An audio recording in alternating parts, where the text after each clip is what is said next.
Welcome to Kenton's videos. Enjoy the video. You start by checking prerequisites. Make sure Life360 and your phone OS are updated and that you have sufficient battery and network signal. Once done, open Settings and set location permission to always, enable precise location, and allow background app refresh. This lets Life360 poll location continuously. Next, force close the app and relaunch it so permissions take effect. If you use Battery Saver, disable it for Life360. Otherwise, the system can suspend. Now move into deeper troubleshooting. Check device location mode and set it to the most accurate option. On Android, pick high accuracy. On iPhone, keep precise location. Then inspect battery optimization. Exclude Life360 so the OS won't restrict it.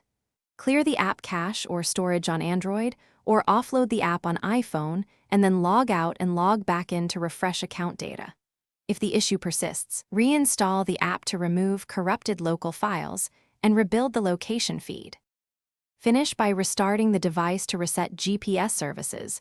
Go outside for a clear sky and wait 1 to 2 minutes for a satellite lock so Life360 can get a fresh coordinate.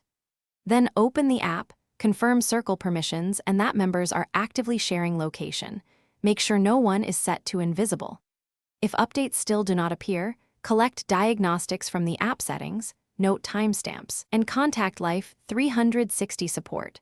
Provide screenshots and times so they can correlate server logs and resolve the issue faster. Thanks for watching. Consider subscribing if we helped you.